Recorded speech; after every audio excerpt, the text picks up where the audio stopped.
We're talking with Leslie Cerier, the Organic Gourmet, about gluten-free grains, and there's great gluten-free noodles and pasta out there. I'm certain of that, right, Leslie? Absolutely. I mean, I often prefer to make my own lasagnas with a rice lasagna noodle. I love that. Not too sticky tasting. No, not at all. As a matter of fact, what I like to do is I don't cook the noodles first. I kind of put them in the pan and layer sauce and vegetables and usually some goat cheeses. And then the steaming of the vegetables and the tomato sauce cooks the noodles to perfection. Oh, so you put them in just hard? I put them in, hard, dry. Uh-huh. And there's a recipe in Gluten-Free Recipes for the Conscious Cook for just that. And it's a wonderful, easy, and fun. Interesting. And it's delicious. That's the bottom line, bottom really, line. for me. Right. It's got to be all about pleasure, and it's got to be all about health. And it's got to build stamina and keep my immune system strong. Let's talk about health for a minute, because tell us about the power of these gluten-free grains in terms of enhancing health and vitality. Is that the case? Absolutely, absolutely. I mentioned the nutrition profile of teff, but all of them are like superfoods. They're all rich in minerals. Mm-hmm. And even some of them, like quinoa and amaranth and buckwheat, are complete proteins.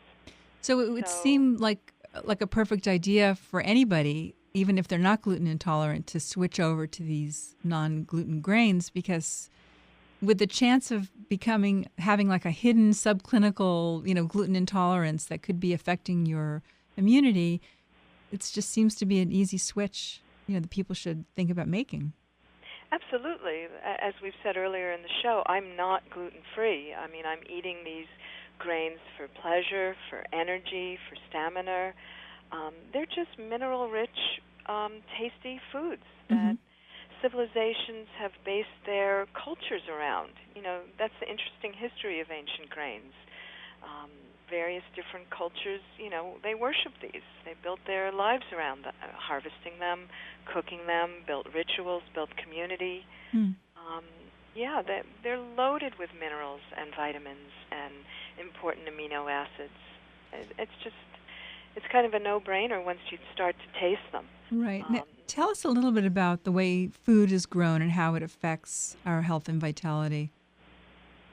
Absolutely, yeah. I mean, in organic agriculture and sustainable farming is definitely what I always advocate. Eating locally, eating seasonally also is going to strengthen your immune system.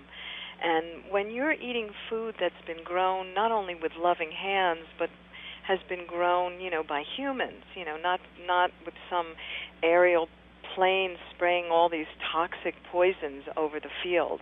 I mean, anybody that's eating food that has been sprayed with, pesticides, insecticides that are made with poisons that are made to kill is not going to have the same vitality as somebody who eats a whole foods diet that has been grown in a sustainable manner and with organic methods.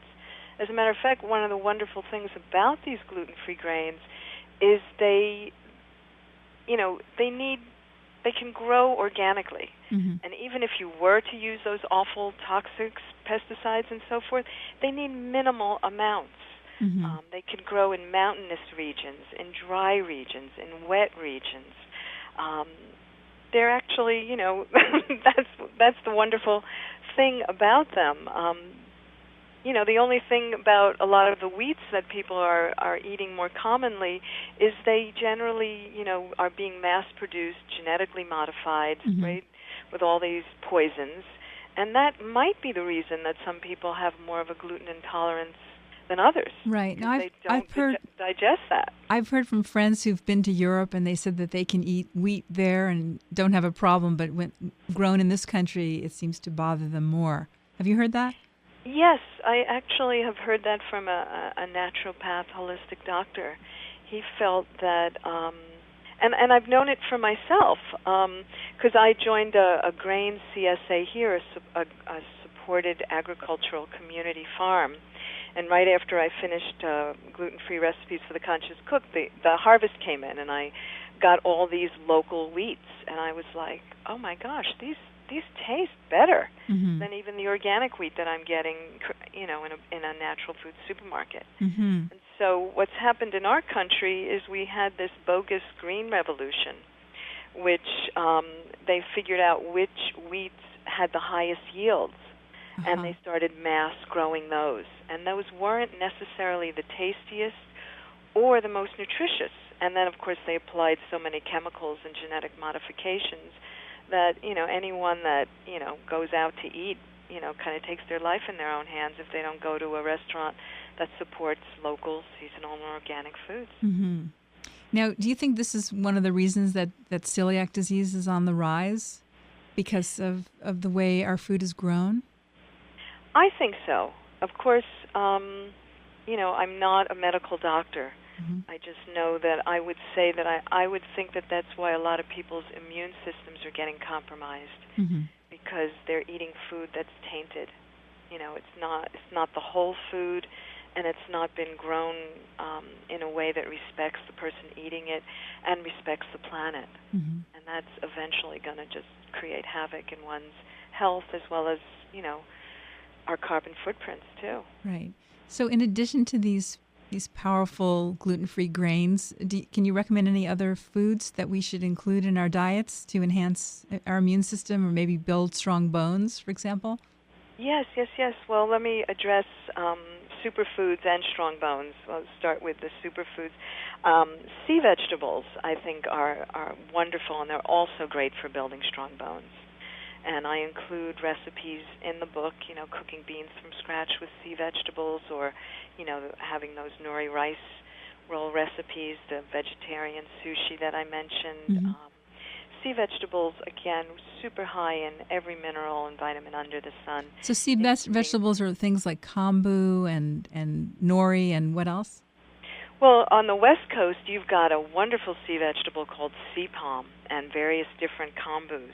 And on the East Coast, we've got some dulse, which is wonderful, and different kinds of kombus, some kelps, alaria.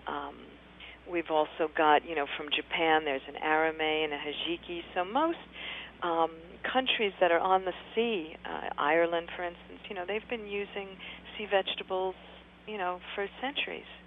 If you eat ice cream, you're eating sea vegetables because carrageenan is a sea vegetable. Interesting. And you can use sea vegetables for making an instant soup stock. You can use it in a stir fry, in a stew. You can use it just to fry up as a garnish. They're very, very versatile and also so mineral rich that they're great for keeping your bones strong. A little bit goes a long way.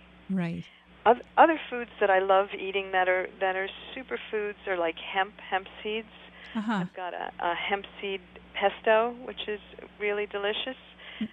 Do you and drink? Hemp also is also a complete protein. So not only is it, Do you drink hemp seed milk as well? I haven't fallen in love with the hemp milk. I haven't tried it. I like making my own nut and seed milks, and I haven't tried hemp seeds. I love, if I'm in a hurry, I'll just make a wonderful green salad with what's in season in my garden, and then I'll sprinkle hemp seeds on it, and I'm super happy. Oh, interesting. Sometimes some chev or some quinoa on the side, or some buckwheat noodles with a peanut sauce. Hemp is a wonderful food, and the hemp oil is also great on a salad, and the hemp butter is great as well. Hemp butter. I have not heard of that. So they make the butter. Oh, it's like peanut butter, but hemp seed butter. Exactly. Exactly. Yeah. Interesting. Well, this has been really fascinating talking with you. And if people want to get a hold of your book, the gluten-free recipes for the conscious cook, where's the best place to go? Well, you can also get an autographed copy from me and visit my website and find out about cooking classes and other cookbooks and see me on videos and where I'm teaching. And that website is www.leslie, and that's Leslie, Cerier, and that's C as in cat, ERIER.com. And you can get my cookbooks, gluten-free recipes for the conscious cook, online, but I hope you support your local bookstores, because if they don't have it, they can order it. It's available all over the country.